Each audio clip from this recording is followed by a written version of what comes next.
تو بخاری کی ایک روایت میں ایک واقعہ ہے کہ اللہ تعالیٰ جب انسان کو آزماتے ہیں، جیسے قرآن پاک کی آیت ہے فَأَمَّا الْإِنسَانُ إِذَا مَا ابْتَلَاهُ رَبُّهُ فَأَكْرَمَهُ وَنَعَّمَهُ، کہ جب اللہ تعالیٰ انسان کا اعزاز و اکرام کرتے ہیں، اس کو نعمتوں سے نوازتے ہیں، وہ کہتے ہیں میرے پروردگار نے تو میرا اعزاز و اکرام کیا، وَأَمَّا إِذَا مَا ابْتَلَاهُ فَقَدَرَ عَلَيْهِ رِزْقَهُ، اور جب اس کو آزماتے ہیں وہ کہتے ہیں میرے رزق کم ہو گیا۔ چنانچہ بنی آپ صلی اللہ علیہ وسلم نے اپنے صحابہ کو ایک واقعہ کچھ بتایا، اور یہ بہرحال بخاری میں ایک واقعہ کہ 3 آدمی جا رہے تھے سفر پہ، اچانک تیز بارش ہو گئی۔ ان لوگوں نے کسی غار کی تلاش میں لگے کہ ہم کسی غار میں ٹھہرتے ہیں، چنانچہ انہوں نے ایک غار میں پناہ لے لی۔ شدید بارش تھی اور سفر پر جا رہے تھے۔ اب جب یہ غار میں گئے تو اچانک ایک بڑی چٹان آئی جس نے غار کے منہ کو بند کر دیا۔ اب پہلے ان پر آزمائش تھی کہ بارش تھی اور حالات تھے، انہوں نے اپنے آپ کو پناہ دی اور اوپر سے اور پریشان ہو گئے کہ غار کا منہ ایک بڑی چٹان میں بند کر دیا۔ اب یہ تینوں پریشان ہیں اور یقینی موت نظر آنے لگی کہ ظاہر اتنی بڑی چٹان کو یہ تینوں ہٹا نہیں سکتے، غار سے نکلنے کا راستہ نہیں ہے، بس اب موت کی تیاری کر لو۔ چنانچہ تینوں نے مشورہ کیا کہ ہم ایسا کرتے ہیں کہ اپنی زندگی کی کوئی ایک نیکی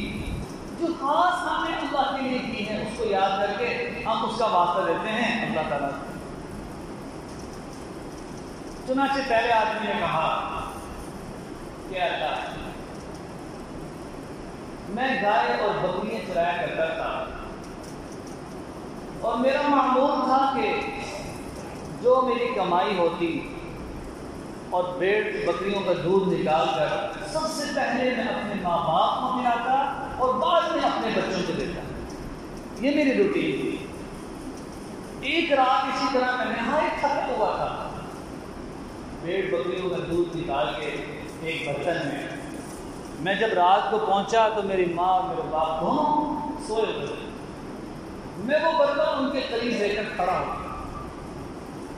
اور میرے بچے سسک رہے تھے، رو رہے تھے کہ ہمیں بھوک لگی، ہمیں تو پلا دو، لیکن نہ صبح تک اپنے ماں باپ کے سامنے کہ ان کی نیند خراب نہ ہو وہ برتن لے کر کھڑا۔ میں نے اپنے بچوں کو نہیں دیا، اے اللہ یہ جو میں نے عمل کیا ہے یہ خالص آپ کے لیے کی ہے، اے اللہ میرے اس عمل کو قبول کر لیں اور آج ہمیں اس مصیبت سے نکال دیں۔ چنانچہ جب اس کی دعا مانگی تو دیکھا کہ پتھر تھوڑا سا اپنی جگہ سے سرک گیا، لیکن ابھی اتنا نہیں تھا کہ یہ نکل سکتے۔ بخاری میں بہرحال یہ روایت آئی، آپ صلی اللہ علیہ وسلم نے ان کا قصہ بتایا، اور دوسرا جو آدمی تھا اب اس نے فریاد کی اللہ تعالیٰ سے، اس نے کہا کہ میری ایسی زندگی گناہ میں گزرتی تھی، ایک مرتبہ ایک حسین نے مجھے گناہ کی ایک رات میں نے اس کو کچھ درہم متعین کر کے اس کو میں نے بلایا، جب وہ آئی اور میں گناہ کرنے پر قادر بھی تھا، اے اللہ اس وقت آپ کے سوا کوئی نہیں دیکھ رہا تھا، اس اللہ کی بندی نے ایک جملہ کہا کہ اے اللہ کے بندے اللہ سے ڈر، اے اللہ کے بندے اللہ سے ڈر اور یہ گناہ نہ کر۔ تو اے اللہ آپ جانتے ہیں میں نے قدرت کے باوجود، میں نے قیمت ادا کر دی اس کے باوجود آپ کی رضا کے لیے اللہ میں نے اس گناہ کو چھوڑ دیا تھا، اے اللہ میرے اس عمل کو قبول کر لیں۔ تو میں کہ پتھر اپنی جگہ سے تھوڑا سا اور سے، لیکن ابھی اتنا نہیں تھا کہ یہ تینوں نکل سکتے۔ اب تیسرے آدمی نے مناجات کی، اللہ سے مانگا کہ اللہ ایک آدمی تھا اس نے میرے سے کچھ قرض لیا تھا،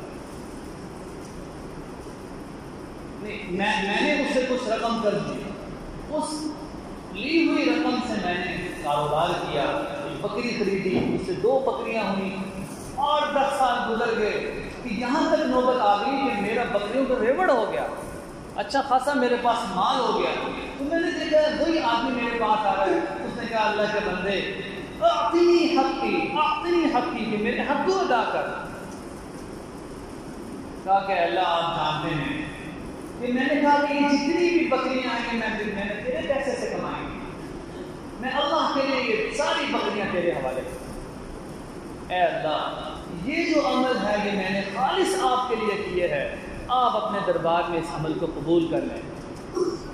تو بخاری کی روایت ہے لکھا ہے کہ فخرج عنہ الثلاثہ کہ وہ پتھر اپنی جگہ سے اور سرکا، لہٰذا یہ تینوں لوگ وہاں سے نکل کر چلے گئے اور اللہ تعالیٰ نے یوں ان تینوں کے تینوں لوگوں کو نجات دے دی۔ لیکن میرے محترم عزیز و دوستو، جہاں اس واقعے سے بہت سارے پہلو نکلتے ہیں، وہاں ایک پہلو یہ ہے کہ کیا میں اور آپ اپنی زندگی میں غور کریں کہ ہے کوئی ایک عمل کہ ہم اللہ کے سامنے اس کو پیش کر سکیں۔ اللہ تو کہہ رہے ہیں یا ابن آدم ان ذکرتنی ذکرتک، مجھے یاد کر میں بھی تجھے یاد کروں گا، ان نسیتنی ذکرتک، اگر تو مجھے بھول گیا میں پھر بھی تجھے یاد کروں گا، توالینی اوالیک، ابن آدم مجھ سے دوستی کر میں بھی تجھ سے دوستی کروں گا۔ آخر میں عجیب جملہ فرمایا